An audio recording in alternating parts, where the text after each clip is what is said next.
Hello नमस्कार. मी संध्या. माझ्या अजून एका नवीन व्लॉगमध्ये माझ्या सर्व गोडताईंचं मैत्रिणींचं अगदी मनापासून स्वागत आहे. माझ्या सर्व गोडताईंना मैत्रिणींना शुभ सकाळ.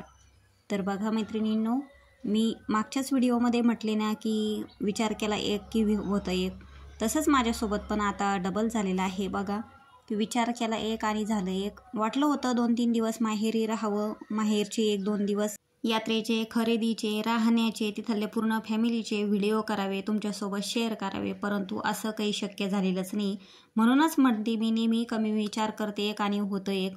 खरंच ना, असं वाटलंच नव्हतं. म्हणजे जायला तर 3 वाजले, फक्त रात्रभर आणि दिवसाचे 2-3 तास तेवढे माझ्या हाती लागलेले. जेवढं माझ्याकडून शक्य झालं तेवढंच मी तुमच्यासोबत शेअर केलेलं आहे.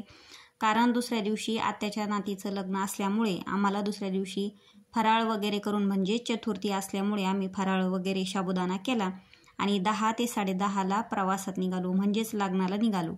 तर लग्न वगैरे आटपून घेतलं. आता लग्न संभाजीनगर साईडलाच होतं, त्याच्यामुळं मला काय झालं की डबल इकडे यायला म्हणजे 4-5 तर तिथंच वाजले होते आम्हाला. म्हणजे संभाजीनगरमध्येच 5 वाजले होते आणि डबल इकडे यायचं माहेरी, म्हणजे खूप असा उलटा प्रवास होत होता.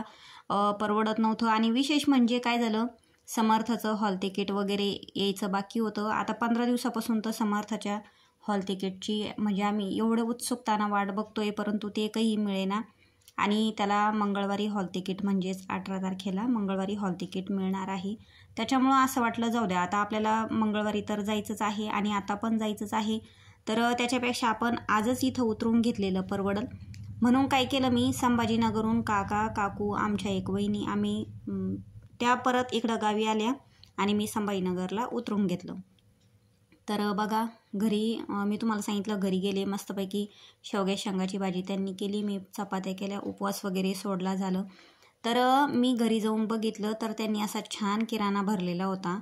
तर 4-5 वस्तू विसरल्या त्यांच्याकडून, परंतु मी जाईपर्यंत म्हणजे त्यांना असं वाटलं ही 1-2 दिवस येते का नाही अजून, म्हणून त्यांना जेवढं माहिती होतं की बुवा काय काय पाहिजे, असं थोडंसं त्यांनी म्हणजे जेवढं त्याला असं आवश्यक वाटलं सध्या तरी तेवढं त्यांनी आणलं.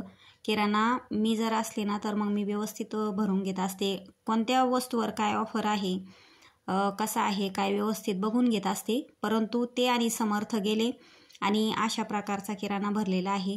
त्याच्यात 4-5 वस्तू अजून राहिलेल्या आहे, परंतु असो नंतर आणता येईल. परंतु एवढंच म्हणजे महत्त्वाचं वाटलं मला की मी नसतानासुद्धा ते किराणा आणू शकतात, म्हणजे नेहमी तेच आणत होते. परंतु झालं आता 2 ते 3 वर्षापासून, म्हणजे जवळपास 4-1 वर्ष झाली, तेव्हापासून आम्ही दोघं किराणा भरायला जात असतो. कारण घरामध्ये काय पाहिजे काय नको हे आपल्याला माहिती असतं.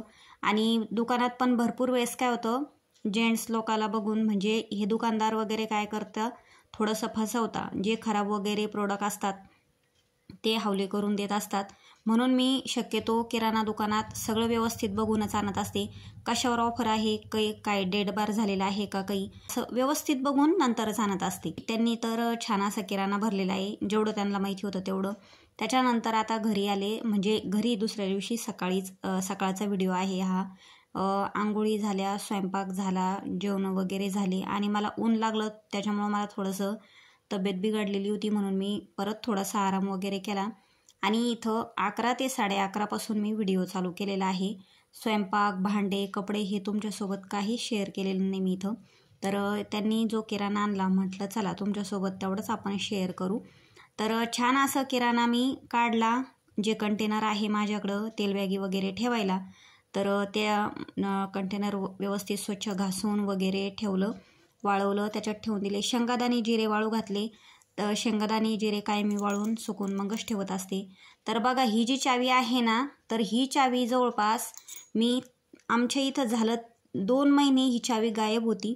म्हणजे असं वाटलं, तिचा नादच सोडून दिला होता, असं वाटलं होतं की चावी हरवली. आणि त्या चावीमध्ये एकच चावी नाही, तर गाडीची पण चावी होती आणि घराच्या पण सगळ्या चाव्या होत्या. आणि ती जी बकेट आहे वरती ठेवलेली, भिंतीवर ठेवलेली होती, तर त्याच्यात बहुतेक समर्थनेच टाकली असेल. मग त्याच्यात पाचोळा खूप पाडला झाडांचा आणि ती चावी खाली दबून गेली. म्हणून मी आज सहज ती बकेट खाली घेतली शेंगादाणे वाळू घालायला, जिऱ्याचं ताट ठेवायला. कारण काय होतं, वॉल कंपाऊंडमध्ये खाली शेंगादाणे ठेवले का लगेच मुंग्या वगैरे लागतात, म्हणून मी असं उंचावर ठेवते, म्हणजे बकेट वगैरे घेते आणि त्याच्यावर ठेवत असते. तर मी ते बघितलं तर त्याच्यात चावी सापडली. म्हणजे अशी आहे आमच्या चावीची गंमत की 2 महिने इकडं तिकडं शोधली आणि शेवटी आज ती मला त्या बकेटीत सापडली आणि ती सुद्धा समर्थानेच ठेवलेली असेल. आणि गाडीची चावी सापडत नव्हती म्हणून त्यांनी गॅरेजवर गाडी नेली. काय ते कुटाणे झाले तुम्ही विचारूच नका. गॅरेजवर नेल्याच्या नंतर त्याचं लॉक वगैरे खोललं, नंतर दुसरी चावी बनवून आणली, तेव्हा कुठं आमची गाडी म्हणजे चालू झाली. तर गाडीसुद्धा बंदच ठेवलेली होती त्यांनी 15-20 दिवस. तर अशा प्रकारे बघा. आता इथं मी जिरे शेंगादाणे छान असे वाळवायला ठेवले होते. त्याच्यानंतर मी थोडासा आराम केला, जेवण वगैरे गोळ्या घेऊन, कारण बरंच वाटत नव्हतं. आराम केल्याच्या नंतर इथं वाजले होते आता 5:30 वाजले होते. तर 5:30च्या नंतर म्हटलं या झाडांना पाणी वगैरे द्यावं. बघा आता एकच दिवस मी घरी नव्हते तर समर्थने आणि यांनी झाडाला सुद्धा पाणी लावलं नाही. मी एक तर सकाळी झाडांना पाणी देत असते किंवा संध्याकाळी. आणि आता उन्हाळ्याचे दिवस आहे, आता तर दररोजच किंवा तिसऱ्या दिवशी, म्हणजे दररोज जरी पाणी दिलं झाडांना तरीसुद्धा चालतं.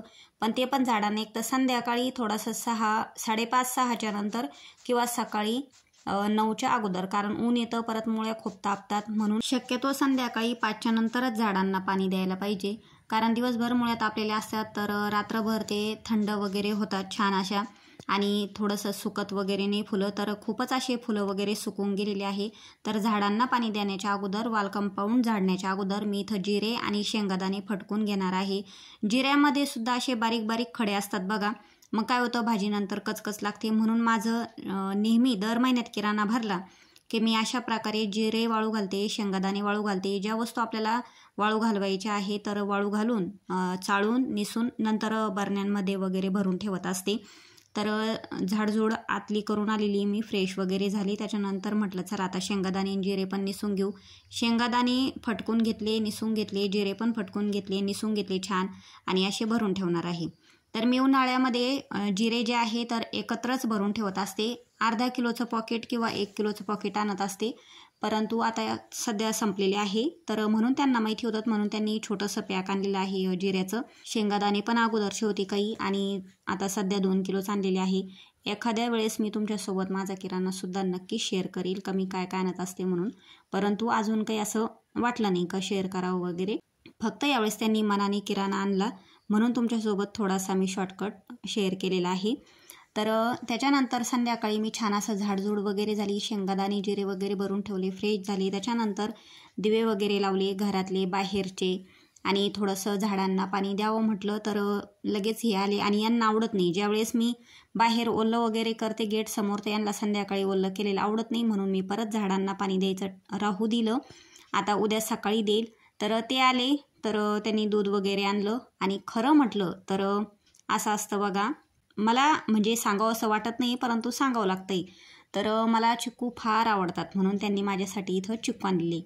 चिक्कू मला आवडतात हे माझ्या मिस्टरांनाच नाही तर माझ्या सासूबाईला, माझ्या नंदांना माहिती आहे की मला चिक्कू आवडतात, म्हणून मला चिक्कू खायला कोणी कधीच काही नाही म्हणत नाही. आणि माझ्या ज्या लहान्या नणंदबाई आहे यांच्या म्हणजे 3 नंबरच्या पाठच्या, यांच्या पाठीवर अजून एक नणंद आहे, त्याच्यानंतर 3 नंबर.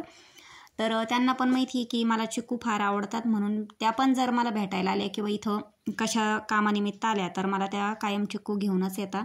तर यांनी पण आज इथं माझ्यासाठी चिक्कू आणलेली. त्यांना माहिती होतं दुपारीला बरं नाही आहे, तर दूध आणलं, चिक्कू आणले. आणि त्यांना आज टी-शर्ट मिळालेले बघा, मी तुम्हाला दाखवलं अगोदर, म्हणजे जे शोरूमला आहे ते जिथं जॉबला आहे तिथं आज त्यांना ड्रेस मिळालेले आहे. ते ड्रेस मी तुम्हाला थोडेसे दाखवले. तर ते आल्याच्या नंतर चहा वगैरे केलेला नाही आहे, आता गरमट खूप आहे, तर मग मी माझ्यासाठी नाही चहा केला, फक्त त्यांच्यासाठीच केलेला आहे. मला चहा घ्यावासा वाटला नाही, मग मी एकच चिक्कू खाल्ला. त्याच्यानंतर मी इथं त्यांचा चहा झाल्याच्या नंतर इथं खिचडीची तयारी आहे. तर सकाळच्या 2-3 पोळ्या पण आहे, आणि ते पण हो म्हटले का ठीक आहे खिचडी चालेल. आता पोळ्या असल्या की मग खिचडी चालती, काही पण थोडीशी भाजी होते, नाही तर मग थोडंसं दही वगैरे आणलं तरी पण होऊन जातं. तर आता ही खिचडी जी आहे तर ती मी कशी करते हे तुम्हाला माहिती आहे, आणि तुम्हीसुद्धा करत असेल, म्हणून मी जास्त काही रेसिपी वगैरे सांगत बसणार नाही. तर आज मी इथं एक गोष्ट बोलणार आहे, म्हणजे बोलायची नव्हती पण बोलावी लागते, की प्रत्येक वेळेस बायकोनीच नवऱ्याचे म्हणजे आवडीनिवडी ठेवायला पाहिजे, की आपल्या नवऱ्याला हे आवडत नाही, हे करायला नको, ते आवडत नाही, ते करायला नको, असं का बरं. मी म्हणते नवऱ्यांनी पण तेवढंच समजून घेतलं पाहिजे की आपल्या बायकोला काय आवडतं, काय नको आहे, काय हवं आहे, तिला काही बरं नाही का, तिचं काय दुखतं आहे किंवा तिची कशी काळजी घेतली पाहिजे, हे नवऱ्यांचं सुद्धा कर्तव्य आहे. की असं थोडी की बुवा तुम्ही जॉब करता बाहेर कुठंतरी ऑफिसला आहे म्हणून, बायको घरी आहे म्हणून बायकोनंच सगळं काम करायचं, परत नवऱ्याची काळजी घ्यायची. तिला पण मन आहे, तिच्या पण भावना मन समजून घ्यायला पाहिजे थोड्याशा. ती जरी घरी आहे परंतु घरातल्या सकाळी उठल्यापासून तर रात्री झोपेपर्यंत ती सुद्धा काम करत असती. आणि मला तरी वाटतं की सगळ्याच पुरुषांनी बायकोला समजून घेतलं पाहिजे. भरपूर ठिकाणी आहे की पुरुष समजून घेतात, पण भरपूर ठिकाणी आहे की समजून घेत नाही. आता खरं म्हटलं ना, मी मनापासून सांगते, आज मी यांना असं काहीच सांगितलेलं नव्हतं की मला बरं आहे की नाही किंवा मला हे आवडतं, हे आणा की ते आणा.